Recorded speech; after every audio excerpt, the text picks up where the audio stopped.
आमच्या गावात 2 डीपी आहेत.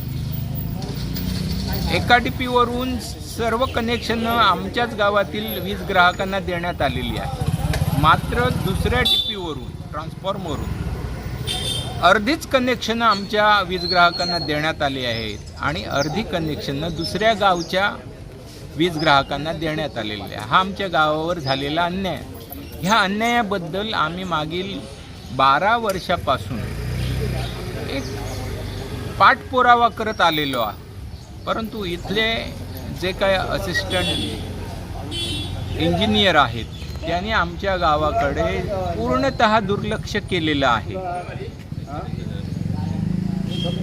आणि म्हणून आज इथं नोटीस देऊन आम्हाला ह्या ऑफिसरना एक हिंट द्यावी लागली की जर सातत्याने आमच्या गावाकडे तुम्ही जर दुर्लक्ष केलात, इथली वेळीच कामं केली नाही, तर 15 जुलैपासून 31 जुलैपर्यंत केव्हाही प्रचंड मोर्चा गावाच्या नागरिकांचा, स्त्री पुरुषांचा आम्ही तुमच्या ह्या ऑफिसवर आणणार आहोत आणि दाद मागणार आहोत, जेणेकरून विधिमंडळात ह्याची चौकशी झाली पाहिजे, तरच आम्हाला न्याय मिळणार. ह्या अगदी निर्णयापर्यंत आम्ही आलेलो आहोत. आणि म्हणून आमच्या मागण्या अशा आहेत की आमच्या 2 डीपी जे आहेत सध्या त्याच्यावरची सर्व कनेक्शन आमच्याच गावातल्या वीज ग्राहकांना देण्यात यावी. त्यानंतर जर लो व्होल्टेज असेल तर आम्हाला ॲडिशनल डीपी देण्यात यावा आणि त्यासाठी माननीय नारायण राणे खासदार साहेब यांचे पत्र द्यायला तयार आहोत. त्याचप्रमाणे ग्रामपंचायतीचे जे काही ठराव क्रमांक आहेत तेही आणून द्यायला तयार आहोत. तसेच ज्या जागेत नवीन डीपी उभारला पाहिजे त्या जागा मालकाचं सुद्धा परमिशन लेटर आम्ही आणून द्यायला तयार आहोत. यानंतरची आमची मागणी आहे, आमच्या गावाची देखभाल करणारे जे वायरमन आहेत ते रस्त्यावरची झाडी तोडत नाही. विचारल्यानंतर संबंधित ऑफिसर सांगतात की लोकल माणसं विरोध करतात. जर विरोध असेल तर ग्रामपंचायतीला सांगा की जबाबदार नागरिक कार्यकर्ते आहेत त्यांना सांगा, त्यांना विश्वासात घेऊन ही झाडी तोडली पाहिजे.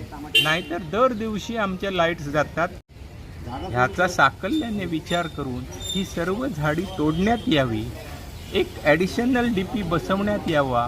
जे डीपी आहेत त्याच्यावरून जे कनेक्शन देण्यात आलेली आहे ती फक्त आमच्या गावासाठीच देण्यात यावी, इतरांना दिलेली चालणार नाहीत. अशा ह्या मागण्या घेऊन आज आम्ही इथं सर्व गावकरी आलेलो आहोत आणि अशा प्रकारची एक हिंट दिलेली आहे की जर सातत्याने आमच्या गावाकडे जर तुम्ही पाठ केली, दुर्लक्ष केलं, कामं तशीच पेंडिंग ठेवली, तर आम्ही 15 दिवसांनी प्रचंड मोर्चा आणून आमच्या अन्यायाला वाचा फोडण्याचं काम करणार आहोत, जेणेकरून आमच्या शहरापासून 2.5 किलोमीटर असलेल्या गावात अंधाराचं साम्राज्य हे पसरलेलं आहे आणि त्याची दखल विधिमंडळातल्या सदस्यांनी घेतली पाहिजे.